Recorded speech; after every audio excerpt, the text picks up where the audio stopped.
It's one of the most iconic numbers in football history. 93 minutes and 20 seconds. That's how long it took for Sergio Agüero to change everything. On May 13, 2012, Manchester City were seconds away from blowing it. 2-1 down to Queen's Park Rangers. The Premier League title, gone. Fans were crying. Some had already left the stadium. United had all but claimed the title. And then Agüero, a 1-2 with Mario Balotelli, a half chance. One touch, and then, bang, the Etihad erupted. Martin Tyler's commentary was immortalized. And with that single goal, Manchester City weren't just Premier League champions. They were reborn. That goal wasn't just a dramatic ending to a season, it was the spark that ignited an era. The beginning of a transformation that would take City from noisy neighbors to dominant force, from a club with history to one rewriting it. This is the story of how Manchester City became one of the most dominant teams in football history, of how tactics, leadership, vision, and belief built a footballing empire, of how Pep Guardiola shaped a team that didn't just win, they redefined the game.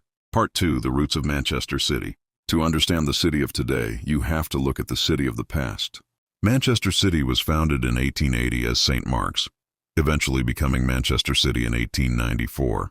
They've always been part of the city's working-class identity, loyal, passionate, and proud. In the 1930s, they won their first league title. In 1968, under Malcolm Allison and Joe Mercer, they won another, playing attacking, fearless football. But for much of the late 20th century, the club was more pain than glory. They were relegated in the 1980s, promoted, then relegated again. In 1998, City dropped into the third tier of English football, an unimaginable low for such a historic club. But even then, the fans never left. They filled Main Road. They sang when the team lost. They believed, even when belief was all they had. In 1999, in a playoff final against Gillingham, City were 2-0 down in the 89th minute. They scored twice, one on penalties. It wasn't a trophy, but it felt like one. It was City in a nutshell: chaos, drama, hope. The early 2000s saw modest progress. Players like Sean Goder, Nicholas Anelka, and later, a young Micah Richards brought moments of joy, but no silverware. City were passionate, proud, but few saw what was coming. Until everything changed in 2008. Part 3. The Revolution. Money meets belief. In September 2008, a little-known company from Abu Dhabi bought Manchester City. Sheikh Mansour bin Zayed Al Nahyan had a vision: to build a global footballing powerhouse. And on deadline day, that vision became real. Robinho, from Real Madrid, a Brazilian superstar, choosing Manchester City. It sent shockwaves through world football. But this wasn't just about flashy signings. It was about infrastructure, youth development, data, coaching, style. The foundations were laid. City signed Vincent Kompany, who would become a legend. They brought in Carlos Tevez, Emmanuel Adebayor, Yaya Touré, David Silva, world-class talent. But belief doesn't come from a checkbook. It comes from moments. And in 2011, City won the FA Cup, their first major trophy in 35 years. It was the first step. Then in 2012, Agüero's goal. That goal did more than win the league. It validated everything: the investment, the philosophy, the belief. It told the world, Manchester City are here, and they're not going away. Part 4. Pep Guardiola arrives, a tactical revolutionary. In 2016, Manchester City made their boldest move yet. They brought in Pep Guardiola, a man who didn't just win games. He changed the way they were played. Fresh off success at Barcelona and Bayern Munich, Guardiola arrived with sky-high expectations. This wasn't just about trophies. It was about identity, philosophy, total control. Guardiola brought his meticulous style to Manchester. He obsessed over positioning, angles, distances. Players were drilled daily in how to create space, not with speed or strength, but with structure and movement. He wanted defenders who could pass like midfielders who could see 2 moves ahead, and forwards who didn't just score, but pressed, rotated, and sacrificed for the system. But English football wasn't like La Liga or the Bundesliga. The Premier League was faster, rougher, more chaotic, and Pep's first season didn't go to plan. City started strong, but the system stuttered.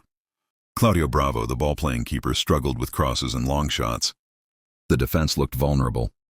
City finished third. No trophies. Doubts emerged. Was Guardiola too idealistic for England?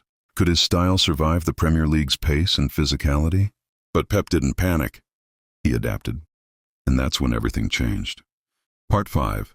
Learning the hard way, adapting to England. Guardiola knew he needed players who could execute his vision, but also thrive in the Premier League's intensity. In 2017, City went back to the market. In came Ederson, a goalkeeper with a cannon for a left foot and nerves of steel. Kyle Walker, explosive, powerful, and tactically disciplined. Benjamin Mendy and Danilo added width. Bernardo Silva added guile. But the biggest transformation came from within. Kevin De Bruyne, already a brilliant playmaker, evolved into the engine of Guardiola's system. His passing range, movement, and intelligence made him unplayable. Raheem Sterling flourished under Pep's coaching. He improved his positioning, decision-making, and finishing. Leroy Sané gave City blistering pace and directness. And at the heart of it all, David Silva, El Mago, the magician who made everything look effortless. But Pep wasn't done. He redefined roles. Fullbacks weren't just wide men, they tucked into midfield. Wingers held the width. Central midfielders played in the half spaces, receiving the ball between the lines. City didn't just play football, they controlled it. They suffocated teams with possession, passed them into submission. And in the 2017-18 season, everything clicked. City became unstoppable. They didn't just win games. They dismantled teams. And they were only getting started. Part 6. Tactical Evolution. From fullbacks to false nines. By 2018, Manchester City weren't just a top team. They were a tactical machine. Guardiola wasn't satisfied with winning. He wanted to evolve, to solve problems before they even appeared. One of his biggest innovations? The inverted fullback. Instead of bombing forward down the flanks, fullbacks like João Cancelo or Zinchenko would move into midfield when City had the ball. Suddenly, City had 5 midfielders, overwhelming teams through the center. It created numerical superiority. It allowed De Bruyne and Silva to push higher. And it confused opponents who didn't know who to mark. Then came the false nine. In the 2020-21 season, Guardiola often played without a traditional striker. No Agüero. No Jesus. Instead, midfielders like Bernardo, De Bruyne, or even Phil Foden would rotate up front. It created chaos. City's movement was fluid, unpredictable. The goals didn't just come from one man, and they came from everywhere. Pep's teams pressed in packs. Triggered by passes into midfield or back to center backs, they pounced like a trap door had sprung open. Every movement had a purpose. Every player knew the plan. Guardiola turned football into choreography, elegant, efficient, and ruthlessly effective. And while rivals struggled to match them tactically, City just kept evolving. Part 7. Player Development. Making stars, not just buying them. Critics often point to money when they talk about City. Yes, they've spent. But money doesn't explain everything. What sets Guardiola apart is how he improves players, not just signs them. Raheem Sterling went from raw speed to a 20-goal-a-season winger. John Stones, once inconsistent, became one of the most composed defenders in Europe. Ilkay Gundogan, a metronome in midfield, evolved into a big-game match winner. And then there's Phil Foden, a local lad from Stockport. City could have sent him on loan, but Pep insisted he stayed. Trained, learned, grew. Now Foden is the heartbeat of the next generation. Rico Lewis, another academy product, played inverted fullback at just 18 years old in the Champions League. Cole Palmer showed flashes before moving on to success elsewhere. City's academy isn't just producing talent. It's producing players who understand Guardiola's system. Even signings like Rodri and Grealish needed time, but Pep was patient. He molded them. City's dominance wasn't just about buying stars. It was about building them. And once those pieces clicked into place, they were nearly unstoppable. Part 8. Centurions and Domestic Domination. The 2017-18 season was historic.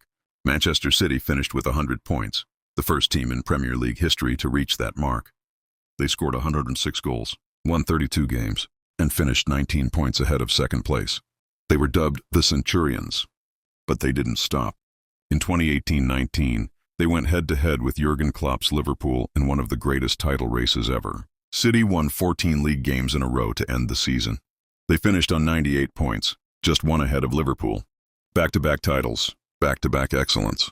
That same season, they completed the domestic treble. Premier League, FA Cup, League Cup, unprecedented, unmatched.